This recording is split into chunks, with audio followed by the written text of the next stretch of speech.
Hi, everyone. Thanks to those of you who have joined us tonight. We are looking forward just to tell you a little bit more about our virtual conference happening in a couple weeks. And then we also have a couple of members from our PPMD Adult Advisory Committee just to talk a little bit about how you can take control of your life and transfer that mindset going into conference to make sure you take advantage of it and learn as much as possible. So first, I'll introduce myself. My name is Amanda Wilkinson. I'm a nurse by training. I've been working with PPMD for over 3 years now. And just this year, I started helping to advise the PPMD Adult Advisory Committee. So I just help them work on all the projects and various efforts that they're working on and help them organize that. So quickly, I'll just tell you a little bit about our virtual conference and what you guys can expect moving into that in just a couple weeks. So firstly, if you've ever attended a PPMD conference, then you know that there's always a teen and adult track, and what that consists of are closed sessions, meaning no parents, no siblings, no friends, just teens and adults living with Duchenne and Becker. So this year, as we moved into a virtual meeting, we wanted to make sure we kept those similar sessions. So during the conference, there'll be 3 different closed sessions. There'll be a virtual social on Thursday evening, the 23rd, Living with Duchenne and Becker session on Friday, the 24th, and then finally quarterbacking your care. For those of you who have not been to conference, that is solely an opportunity to ask Duchenne specialists questions about your own health and care. So Thursday, the evening of July 23rd, you'll get to know the PPMD Adult Advisory Committee. We'll have some icebreaker games to start, and then we'll break everyone out into rooms so you can get to know each other in a smaller setting. During the Living with Duchenne session on Friday the 24th, we will cover 4 different topics listed below: relationships and social networks, independent living, mental health, and pursuing goals. Each of these breakouts will be moderated by members of our PPMD Adult Advisory Committee, and I apologize for my dog barking in the background if anyone can hear that. So that'll be a great session, and you'll really get to learn a lot during that. And then finally, on Saturday the 25th, there is a session named Quarterbacking Your Care. We have recruited 5 different Duchenne specialists who work with adults living with Duchenne and Becker in the areas of nutrition, skin care, physical medicine and rehabilitation, pulmonary considerations, and cardiology care. So next Monday, you'll be emailed access to what we're calling our conference hub. So here you'll be able to find all of the information about conference. This arrow is pointing to the agenda. So we have a really cool interactive agenda where you can go through and decide which sessions you're interested in. You can click on those. You can see who the speakers are. You can even add them to your online calendar if you use like a Google Calendar or iCalendar, so that you can make sure you don't miss anything that you're interested in seeing. Everything that is coded blue is part of the teen and adult track, meaning it's a closed session that only teens and adults living with Duchenne and Becker can join. There's also in the conference hub a section just for teens and adults. So that'll include all of the sessions that are available to you, as well as pre-recorded webinars. Members of our PAAC just recorded a webinar about tech hacks, and then also this webinar could be found there as well. So there's plenty of information to take advantage of, and you'll be emailed all of this on Monday. If anyone has any questions about conference or registering for conference or anything else, feel free to email me. I'm happy to talk through that with you. But now I'm going to hand it over to Pat Motion and a couple other members of our PAAC just to discuss a couple of things with you guys. So take it away, Pat.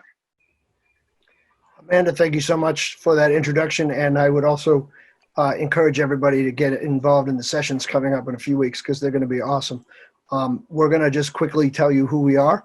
And then we're going to get started with this session called Take Control of Your Life. For those of you that don't know me, my name is Pat Motion, and I am 47. I live in New Hampshire. I actually have limb-girdle muscular dystrophy, and I've been involved with Parent Project for about 20 years, and I'm starting to get more involved in the PAAC, which actually, if you're not sure, is the Parent Project Muscular Dystrophy Adult Advisory Committee. So we're trying to get our voices heard through all the noise of everybody else talking about our condition and have us talk about our condition since we know pretty much everything about it. I'd like to turn over the conversation to Adam and the other panelists that are going to introduce themselves to you. And Adam is mostly going to be running this webinar. And then later on, we're going to be able to take questions through the chat box. And as the slides go by, if you have anything that you think is interesting or any questions you want to have, put them in the chat box, and we're going to be monitoring that through this entire webinar. If you are seeing this webinar later and it is not live, you can email any of us and we'll still get back to you with your questions. So Adam, over to you, my friend. Thank you, Pat. So as Pat was saying, my name is Adam Wexler. I'm 24 and I live in Vermont. I have Duchenne Muscular Dystrophy. Next will be Jacob. My name is Dylan, and my name is Dylan Mitchell Nelson, and I have Duchenne Muscular Dystrophy, and I am 19 years old.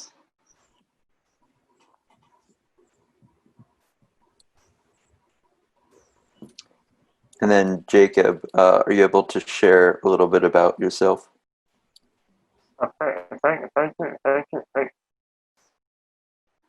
Thank you for joining tonight. My name is Jacob Hill. I'm 21 years old and I have Duchenne Muscular Dystrophy. I have a twin brother named Ryan who also has DMD. I am currently pursuing a bachelor's degree in operations and supply chain management at Franklin University, and I'm a member of the Parent Project Muscular Dystrophy PPMD Adult Advisory Committee. I also have a certificate in health information technology. In my free time, I enjoy jamming to music, researching various topics, spending time outdoors, watching various YouTube channels, and hanging out with friends. Life is a roller coaster, but I strive to make the best of it and live life to the fullest. All right, next slide, please. So we just have a couple of kind of ideas here about some reasons why you should take control of your life. One of them that we came up with was it'll give you a sense of accomplishment, make you feel valued, help you learn more about yourself, and it also feels good to have some control over the direction of your life. Next, please.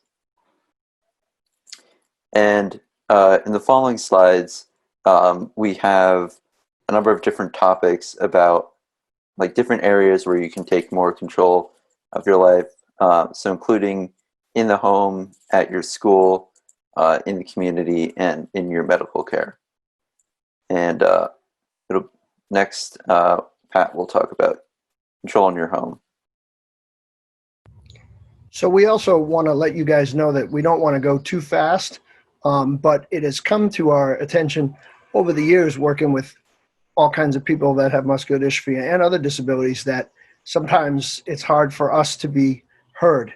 I know I've spoken to a lot of people about simple things such as instead of asking you how you're doing, somebody might ask your mom or dad or another caregiver, and that can be annoying because you're thinking, well, why don't you ask me how I'm doing? Don't ask my mom.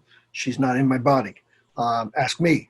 So we started to talk a few weeks ago amongst the panel about different ways that you can have control more over your own life and your own situation.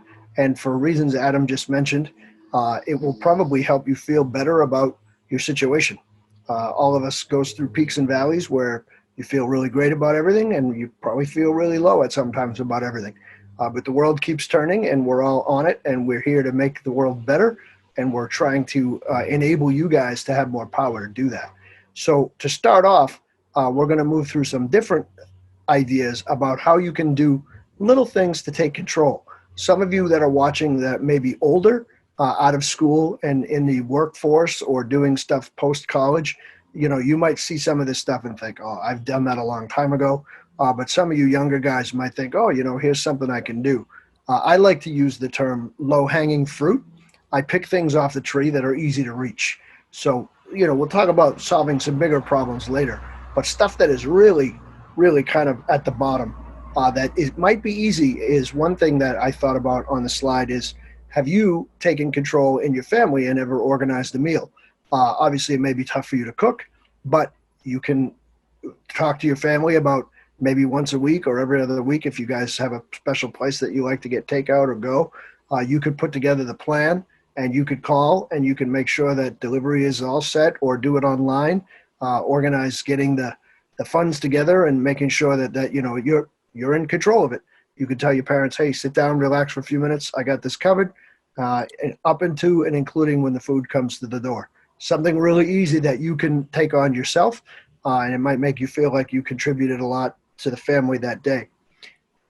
That leads me into my next point as far as managing money and shopping. We talked about this as well. Obviously, it might be helpful to have a friend or a personal care attendant go out with you. And in times of the COVID virus and the corona, this might not be as easy right now, but have a plan, especially in middle school and up, to understand about managing money because life costs money and you're going to want to know about what you can and can't do with it and ways to save and things like that. Shopping for your own clothes, shopping for your own shoes, shopping for your own school supplies.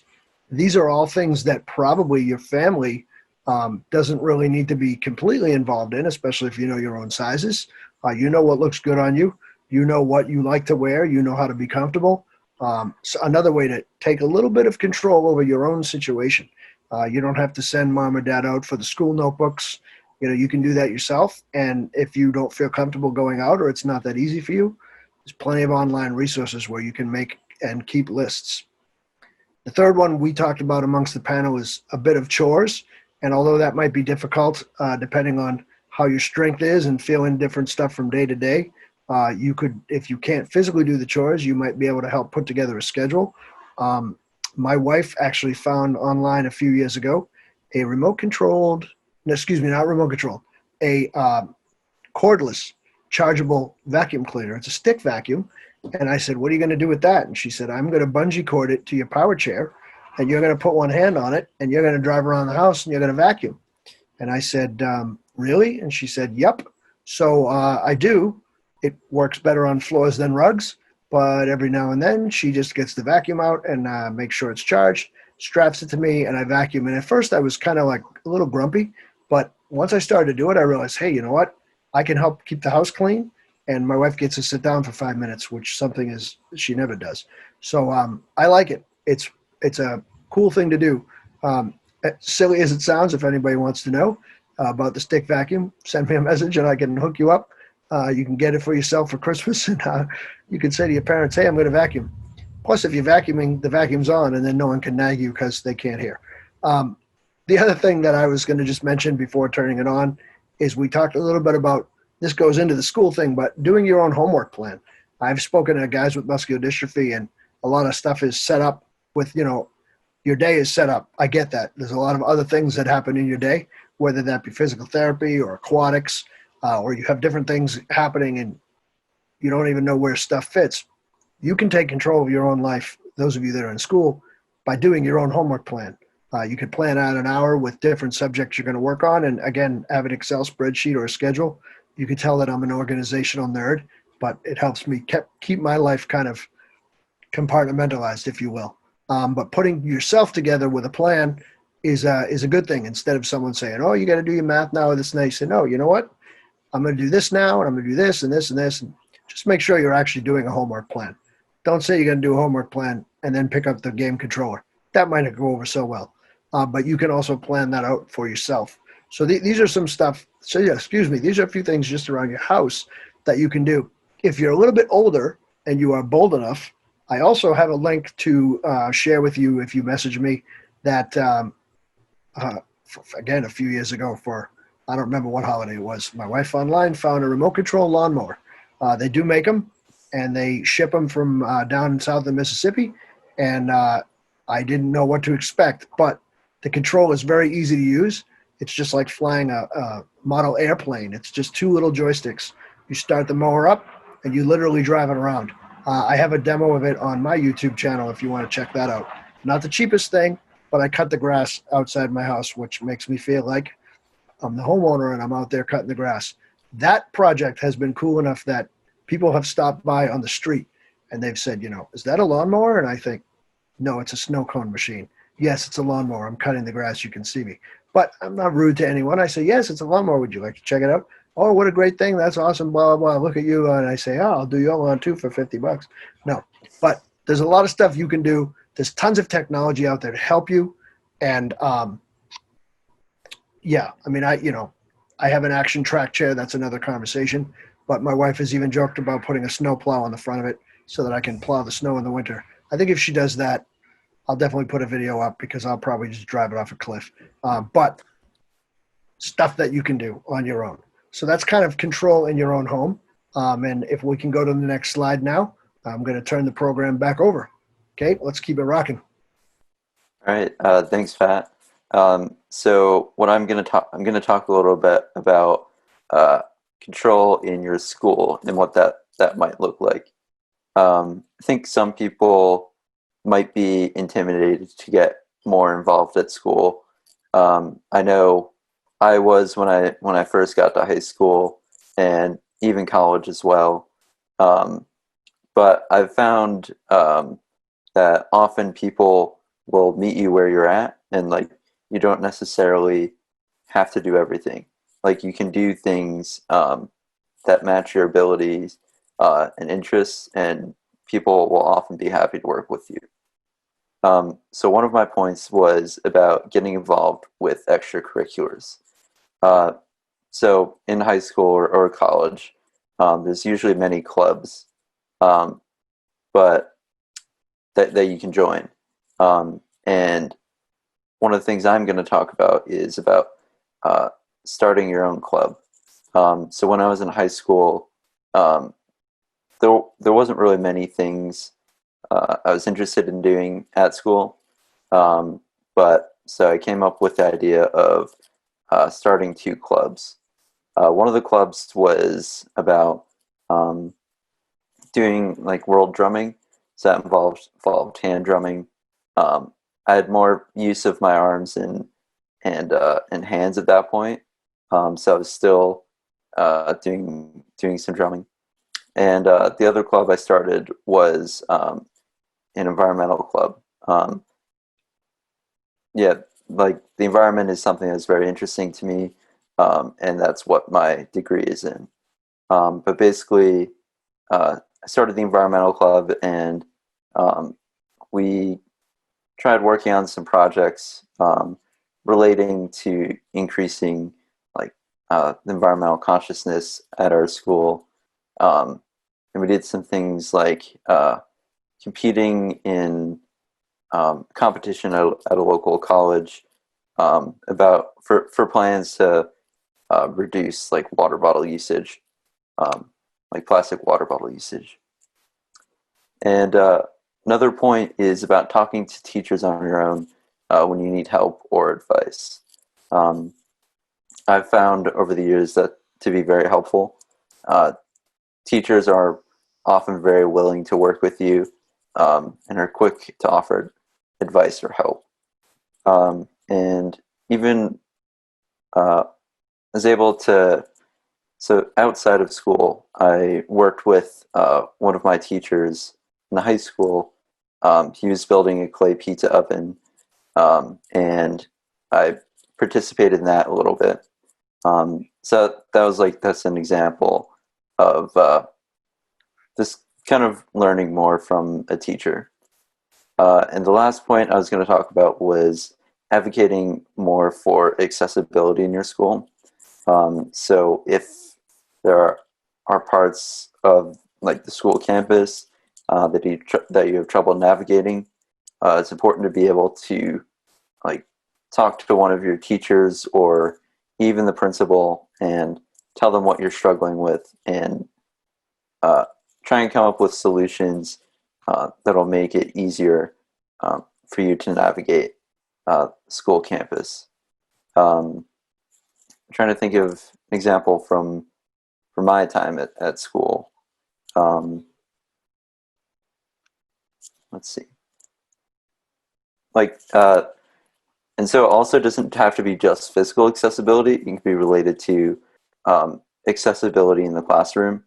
So in terms of like needing a higher desk because with your wheelchair you're not able to get under a normal desk, or even things like requesting extra time on tests because it often would take me longer to complete things.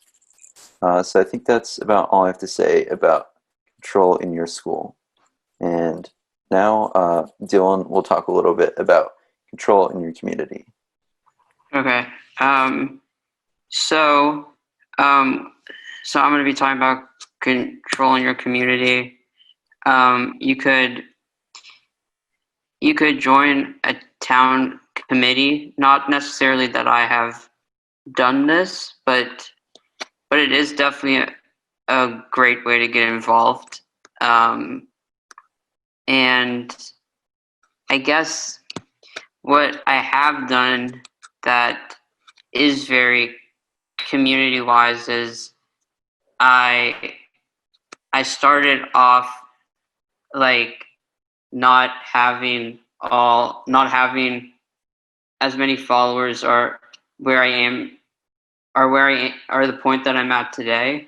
I used to be like I wondered too, like what would my community be, because I didn't really think I had a community.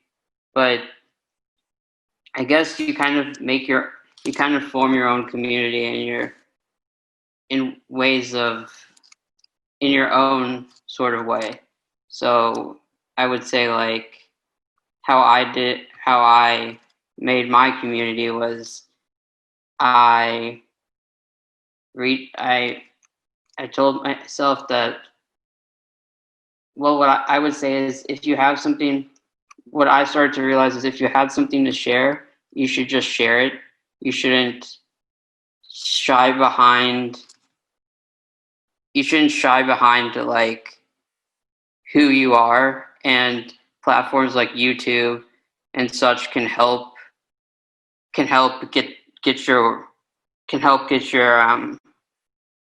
you out with like getting your words out and message out to different people. So I know at least for me that helped me build a community of like people I wouldn't have met otherwise if I didn't share my opinion or how I felt. Like the community I started to have was a community like that I felt like I had an important role in, and it was like a community that I formed, and it was formed out of something that I enjoyed doing and enjoyed talking about.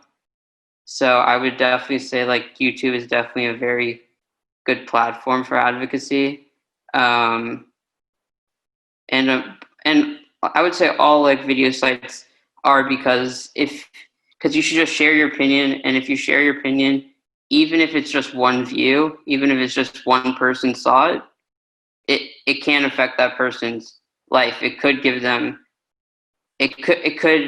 affect them in a positive way.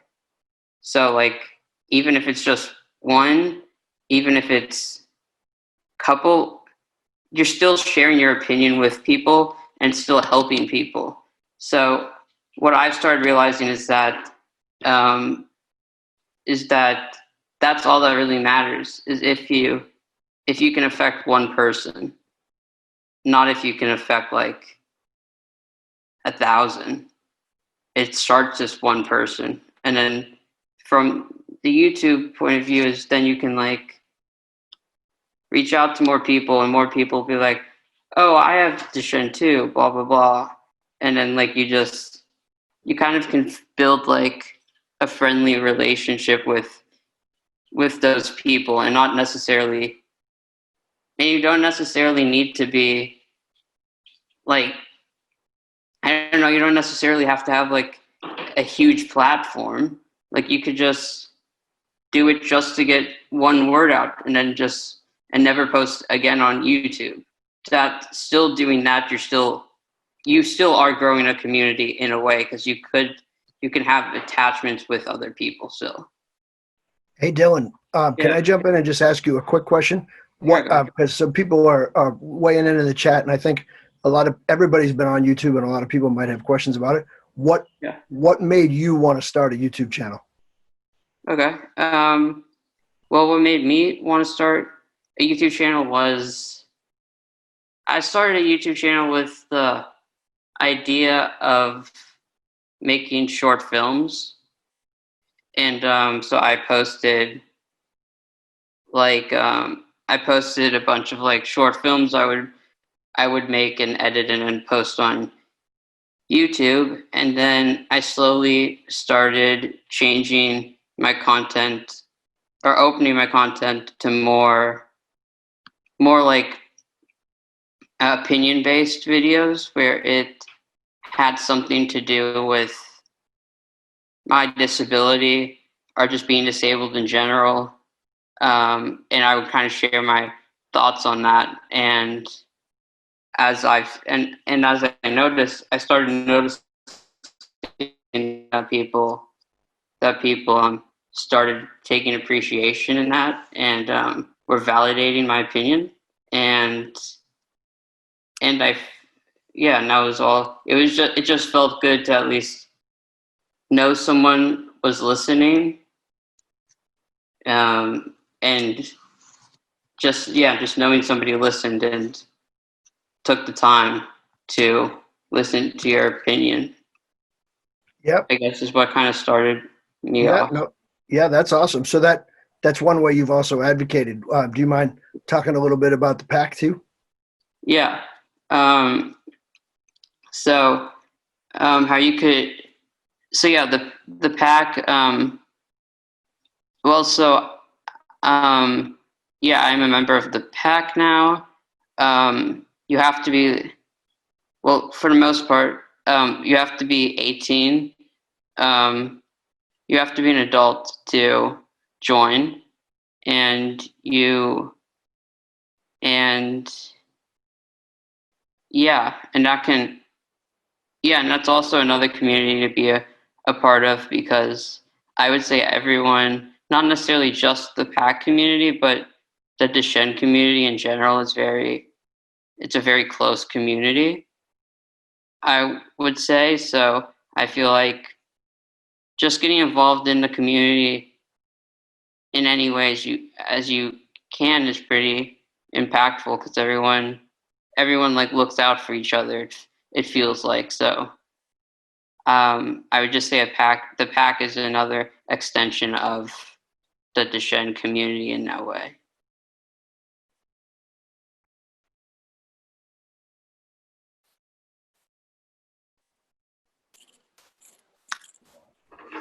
All right. Next slide, please, Amanda.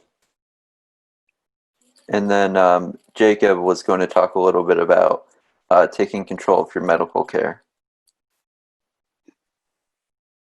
So I'm going to, as Adam said, I'm going to talk to you about taking control of your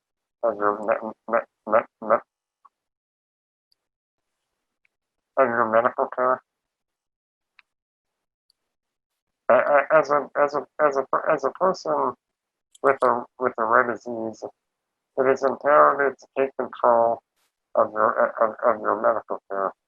There are a variety of ways you can do this, including but not limited to making your voice be heard by making independent medical decisions, independently scheduling medical appointments, or, if applicable, coordinating with nursing staff and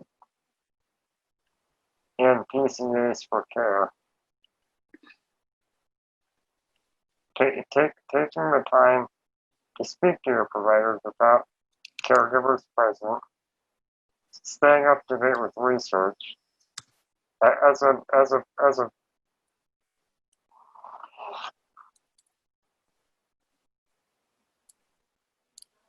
a patient with DMD, I have learned that doctors cannot possibly know everything. So it's important to do your own research at times. For example, many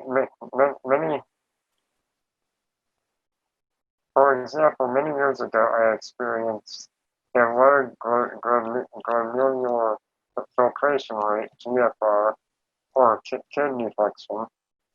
After conducting research, I had determined that my low blood pressure, which was below 80 systolic, triggered a low GFR, since my systemic blood pressure wasn't within the renal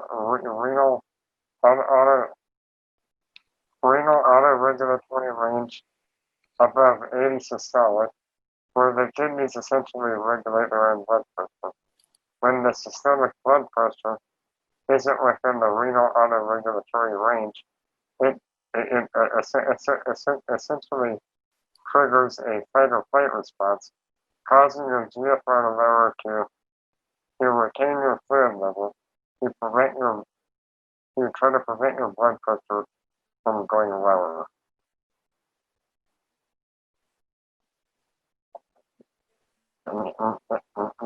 Next slide, please. And you should always ask questions, whether it's at your appointments or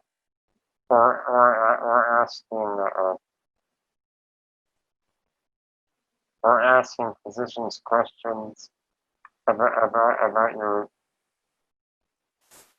your disease, for example.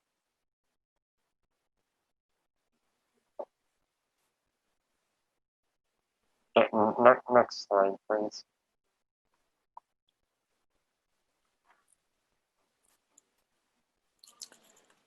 All right. Thanks, Jacob. And then I think, Pat, were you going to take this slide? Thank you, Adam. And again, please to keep the chat going on the side. If you haven't scrolled through and read down the chat, check that out, because a couple of people have shared their YouTube channels, which is awesome, and a few comments up above. I know my friend Sam Safford, he popped in about community building off when someone views your video or post and shares it with friends or family. And this gives me an idea that we could talk about on the PAAC in the future of perhaps getting everybody's YouTube channels together and having a central location where we can all see each other's stuff, and we might be able to do some outreach and some advocacy and some world domination there too, which would be awesome.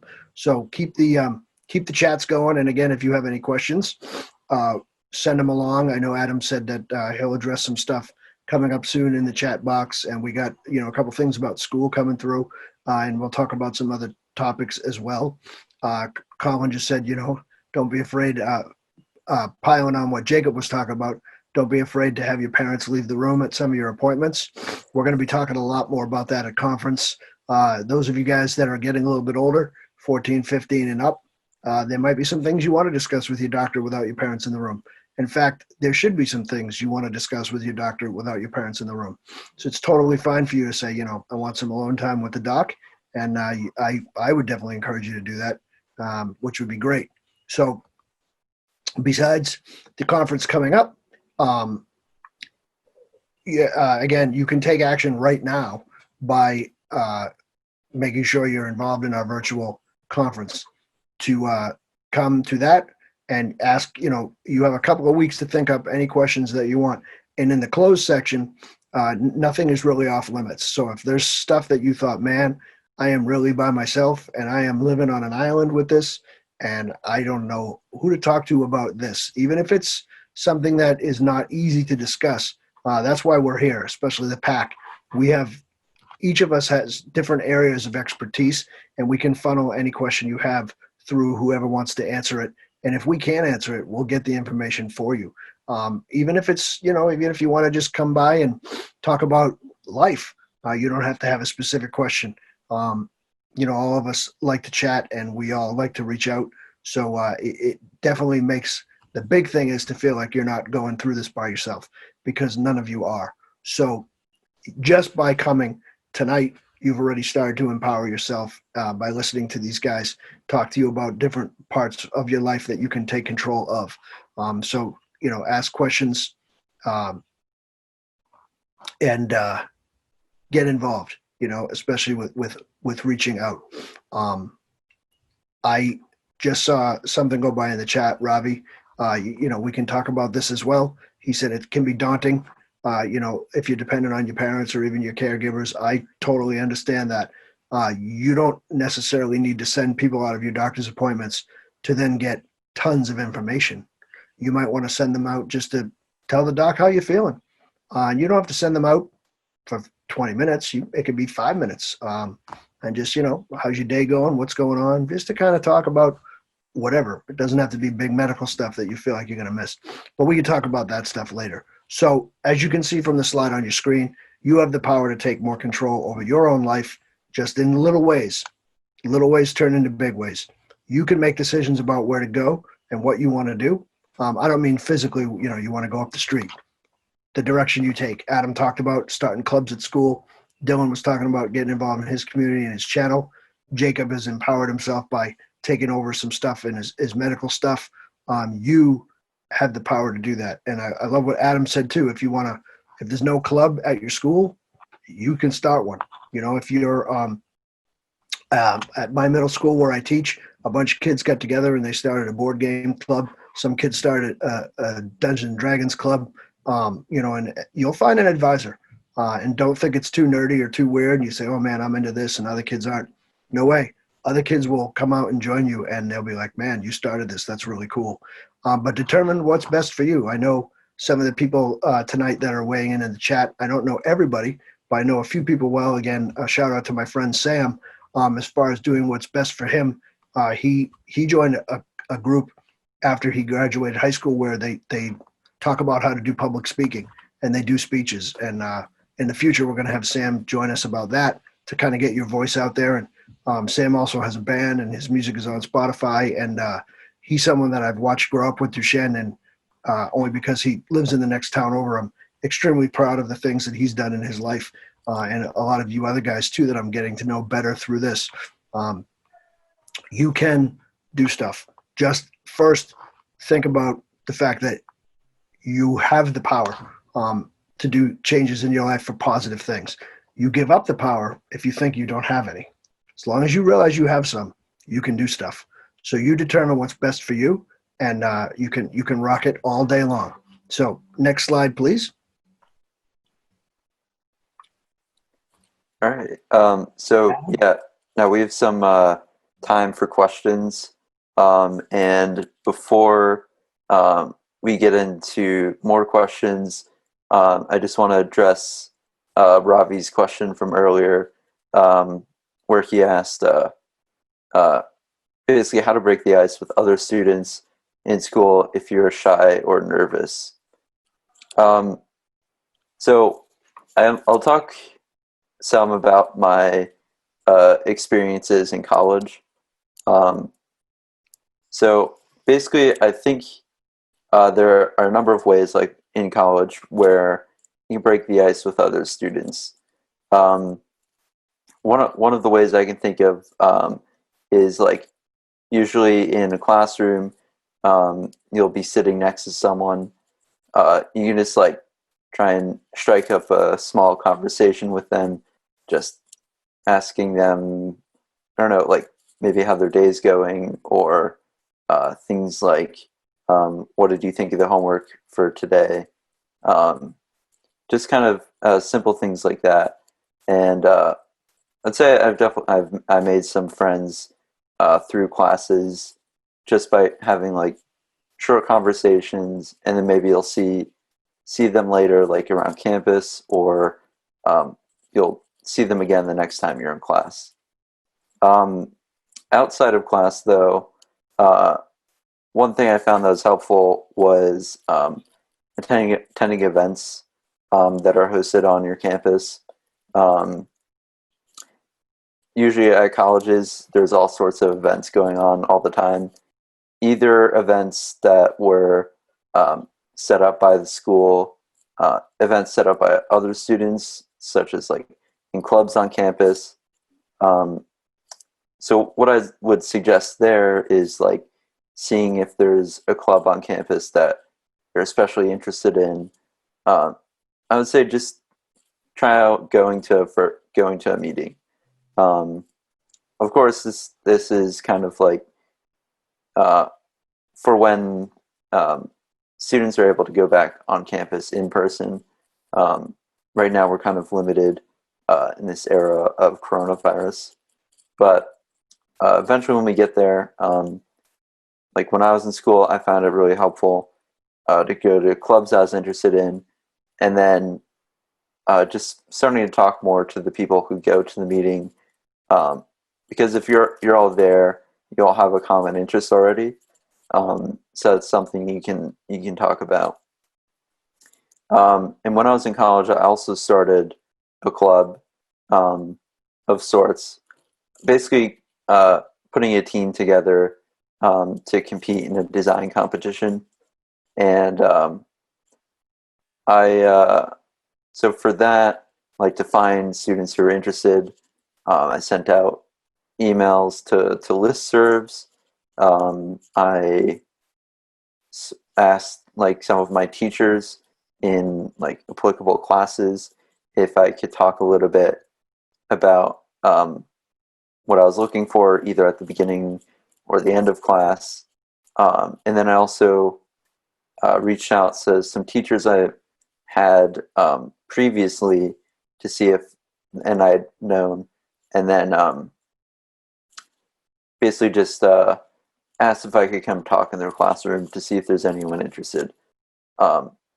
And sometimes people would come up to me, or I would have them write their email addresses down, and then like the next email list I send out on a listserv, some might attend a meeting.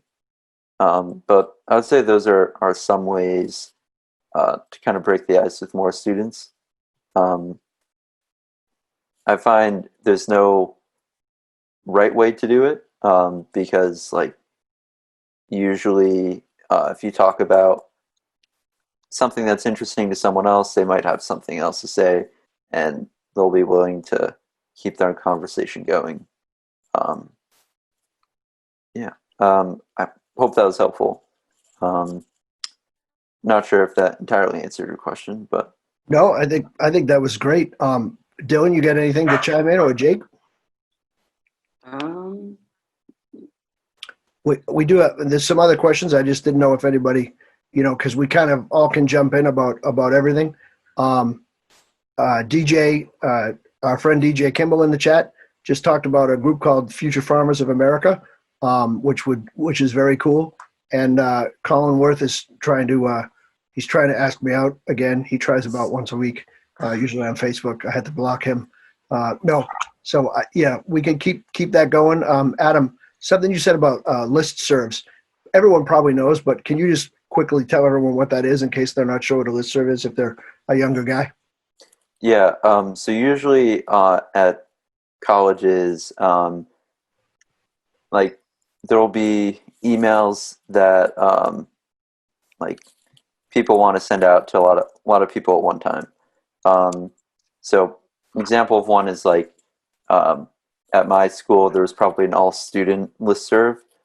So basically when you go to college you get an email address, and so for like the all students listserv, all of the students are basically added to that listserv automatically. And there's also like smaller ones you can likely find around campus, like ones for other clubs. Like at my school, we also had Office of Sustainability. So the Office of Sustainability had their own listserv, and so it's a way to collect, gather, and share information. Yeah, exactly. For stuff bigger than yourself. Mm-hmm. Yeah, cool. Well said. The next question coming in, I'm not, being funny, but I'm not Colin. You asked a little bit about, advice on dating. And I know, Adam, you talked about earlier breaking the ice in school. Dylan and Jacob, if you guys want to chime in for that too. I think being the fact that I teach in a middle school, I watch awkward sixth graders all the time try to break the ice because my school is 6th, 7th, and 8th grade. So all these 10-year-olds come in September and they don't know how to talk to each other. And we actually set up some ice-breaking activities, but I watch them do the same thing that you guys would probably do. It starts with common interests, or like Adam said very, very well, something that if you are interested in talking to somebody, if you're in their class, I remember doing this in college. I mean, that's the easiest thing that you can do is say, oh man, this professor or this teacher, this or that, or I didn't get that, or I didn't get this, or boy, that lecture was boring, or boy, that was cool, or man, that test was killer. You keep it within the class, and then that you can kind of branch out from there. Is definitely a good way to do it. I remember being in college and also asking other people if they could join, if I could join a study group in some of my harder classes. Hey, do you guys ever get together and do you guys ever study? Because if you've ever been to a study group, you know that it's like 20% study and 40% pizza and 30% everyone burping and being stupid. So it's kind of a good social outlet too, and you get the work done. DJ, you said that's the first year of first day of every year of high school. I think those of us that have muscular dystrophy, we have another job at the beginning of the school year too, is to talk to other people about our condition. And this kind of leads me into, Colin, you asked me a little bit about dating advice. I think no matter what it is, you have to make people comfortable. And we all know how to do that because we do it every day. And it might be a little bit difficult when people first put eyes on you and they look, especially if you have a little more medical equipment, on you or something like that. Sam's just coming in on the chat, just be yourself. That's exactly what it is. Because wheelchair or no wheelchair, that's what everybody wants to know. They want to know, who are you? Well, I am this person, X, Y, and Z. Yes, I use a chair. And then I use it as a point of advocacy and education with every single person I meet. So, I have muscular dystrophy. I'm not sure if you're familiar with that. And I start off really small. I say, I have weak muscles, because everybody can understand that. You start talking about proteins and exons and, you lost them. They have no idea what's going on. I have weak muscles, but let me tell you what else I have. I have this, that, and the other thing. And like you guys just said, don't be what someone else wants you to be. Be you. Okay, you're cool the way you are, and you got to share that with people. So, Colin, to answer your question briefly, whether or not it's somebody I want to be friends with or somebody I wanted to date, I start out by being myself. And just like everybody you heard from tonight, and everybody that's in the chat, and everybody that's on this webinar, you have interesting stuff to share because you're on the planet. As you start to share it, you're going to find that people share your interests, and you'll be able to talk to them easily. As far as specific dating, it's terrifying, especially when you're a kid, especially if you're crushing on somebody and you don't know what to do. It's difficult. Do it the same way as you would start up a friendship, because the worst case scenario is you gain another friend, and it kind of works out from there. I wouldn't put pressure on yourself or other people to try to date right off the bat and try to, get things going. Group stuff is always good. If there's a bunch of people going to the movies, stuff like that, you can meet people in a group, especially through your friend group at school. And don't be afraid to say, hey, listen, I do want to go to the movies, and I'm going to let you know that I need to find out if this, that, and the other thing is accessible. Sometimes people won't ask. They'll be having a party at somebody's house and they'll think, oh man, but Pat's got his wheelchair and I don't even know if he can come over. Well, Pat also has a manual wheelchair. And if some people are strong, we can move Pat around. I mean, you just make things work. Colin, I agree with you. It's definitely hard. It's hard to do that now because things are not as much social. I feel like the coronavirus has leveled the playing field, and a lot of people around the world now maybe feel a little bit more what it's like to be us. Suddenly you can't go into every building. You can't do everything you wanted to do. You are locked down at home. And it's funny to watch people complain about, things that are really, we look at it and say, well, we learned how to deal with that when we were like 10. These people are whining because they can't get to the grocery store. Well, if there's stairs, neither can we. So that to me, that's been kind of funny. It's kind of funny to watch the world become a little more even. And I hope that people, if there's ever a silver lining, I hope that people realize, there's a lot of tough stuff to navigate. So it can be like that too. Everybody's a little leveled out with the coronavirus. So it's been kind of fun to watch that happen. I see people also exchanging information and stuff like that. I think that's awesome.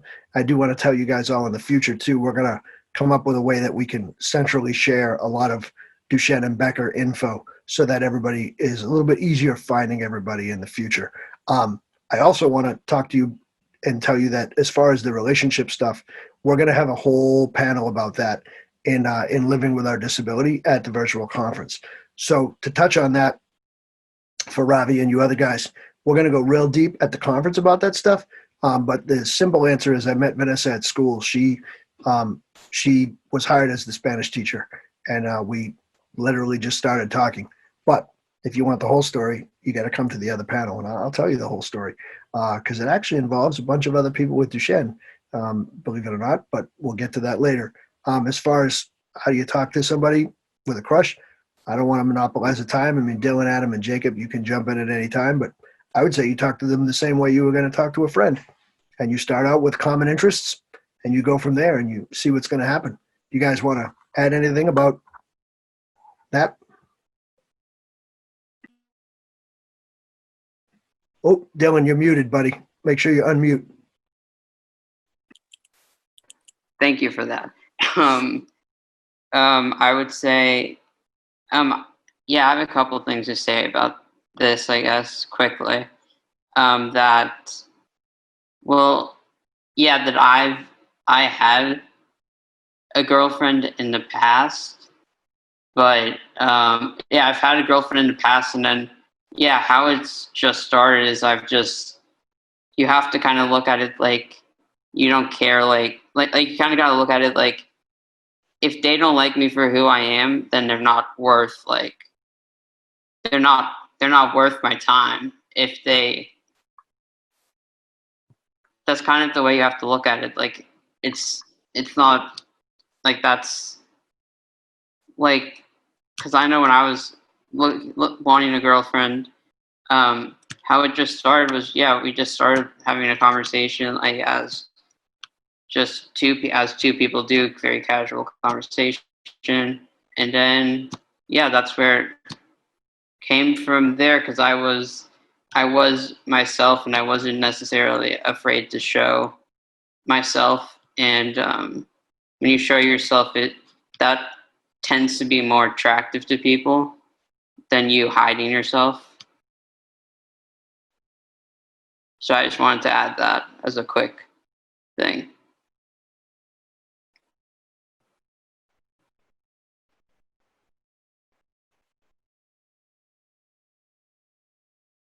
Yeah, and I do agree also that dating apps are overrated as well.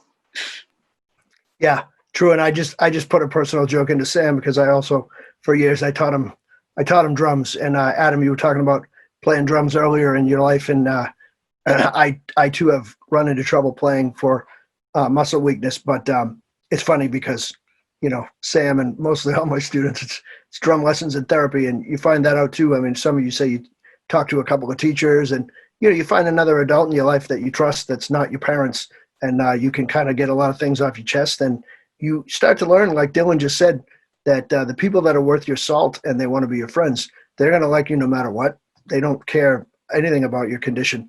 Matter of fact, they're going to want to know and be educated about it because they care about you. So they're going to want to know what else, hey, what can I do, or what's going on, or tell me what you're living with, which is definitely a cool byproduct. You can, again, you can educate and you can advocate. And Sam's saying he's met a lot of great people through music. I know, Sam, you're going to want to talk to Adam and also Colin Worth, a percussionist, and Colin Wrench he's got a music degree. Unfortunately, he listens to snotty classical music. No, I'm always saying that because Colin can't speak back, so he knows I'm busting him. DJ, hard rock, very soothing. See, I mean, here we go. Now we're off and running. A lot of you guys don't know each other, but music is an international topic. Somebody says, I love hard rock, is soothing. Someone says music is great. Someone else will say hard rock is trash. Someone else will say, I love country. My friend Adam in Vermont, he'll talk to you for hours about the Grateful Dead. So there it is. that's another great way to break the ice in school or with somebody you're crushing on. Music is a universal conversation, and I have never met anyone that has said, boy, I hate music. I wish it would just go away. If they say that, they probably should be jettisoned off the planet. Do you guys also, again, we don't want to go into too many deep topics because we're going to be talking a lot about this stuff in conference coming up. And the faces you're seeing on the webinar tonight, this is just a few of us. At the conference, everyone in the PAAC, and there's more than 20 people, they're all going to be involved. And everybody in the PAAC has some special talents and special things that they're interested in. So please come to those sessions as well, because you're going to make some new friends and you're going to meet some people that you say, oh man, this is exactly what I want to talk to that person because I want to know more about this. So come to that too, and you will see way more of our faces at the sessions during that. This we just did as an intro, and we kind of just wanted you guys to get involved and see what the conference this year virtually is going to be like. We have a very, very exciting opportunity this year because we are virtual. We have more people signed up than we've ever had before because we're virtual. Traveling to conference we know is expensive and it's hard for a lot of people to travel. But this year, it's virtual. So please, if you know somebody else in the Duchenne and Becker community that you talk to, encourage them to sign up. It will be awesome. We're going to have one chance to get tons of people together, and you're going to be able to talk to people, like I said, with your own interests. You're going to make a lot of new friends. And it's more than it's ever been because it's virtual. So please come and hang out and share, and it will be awesome to hear everybody's talents and interests. I know we have to wrap up kind of soon, so let's do this. Dylan and Jacob and Adam, if there's one takeaway from tonight's webinar that you want everybody to log off and say, ooh, I learned this. One thing that everybody can take away from this, what would it be? Let's go with Jake. You've been quiet for a while. How about you, Jacob? What do you want people to take away? And please unmute yourself.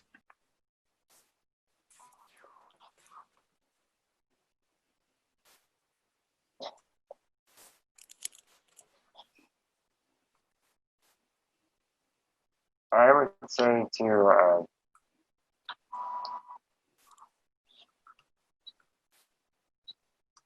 I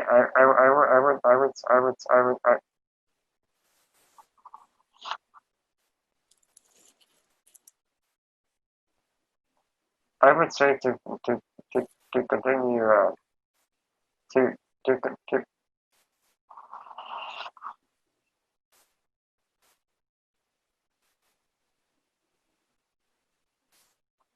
I would say to continue to stay up to date with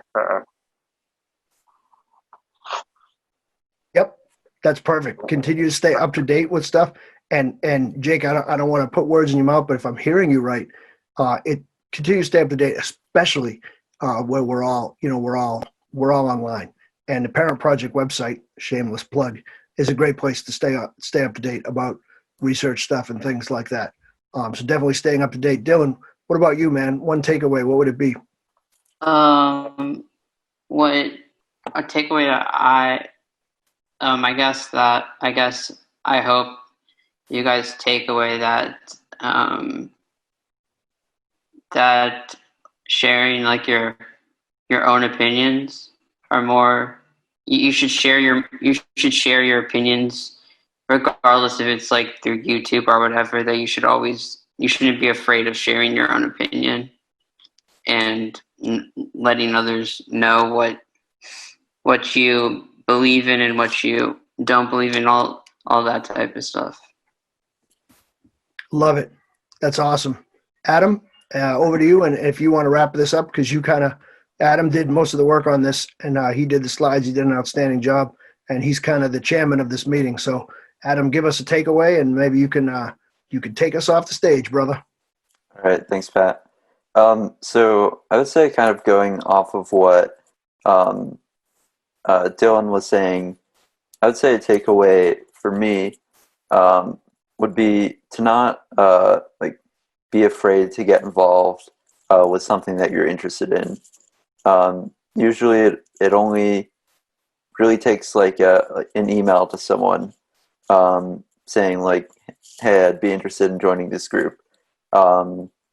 Or even like talking to someone in person Like if someone were to give a presentation in class, maybe go up and talk to them afterwards and see if they know of any ways to get more involved in that specific topic. Yeah, I think you just have to reach out sometimes, and you don't have to have a fully formed idea in your head. Just have some idea of the direction you want to go. Yeah, and I think that just about does it for us. Thank you all for coming tonight. We hope you found this webinar interesting, engaging, and helpful. And on this slide here, you can see our emails. So yeah, just write down our emails and reach out if you have any more questions for us. Yeah, and just to echo what Adam just said real quick, questions can be at any time because we all do check our emails. So nothing is off limits. Whatever you want to know, and I'm really encouraged by everyone in the chat box now saying that they like this. So also please weigh in if you want us to do more of this kind of thing in the future, because we need to hear from you. We will tailor our webinar programming to what you want it to be. Again, conference coming up, we're going to cover a lot of stuff, but in the future, we're going to do more webinars. So if you say, hey, I want one on this, let us know so that we can plan one specifically for what you might want to listen to. So we also want to thank Amanda and Stephanie, who are backstage at Parent Project helping us run all the tech tonight. They did a great job keeping the flow and everything going. And yeah, Adam and Jacob and Dylan, thank you guys all for your efforts. And I think unless Amanda has another Parent Project message real quick, I think we can sign off. And if you're watching this webinar later and it's not live, please feel free to send in questions. And if it's before the conference on July 22nd, make sure you go to parentprojectmd.org and please sign up for the virtual conference. It's free this year. So we hope to see you all soon. Thanks, guys. And we wish you all a pleasant evening back on Earth.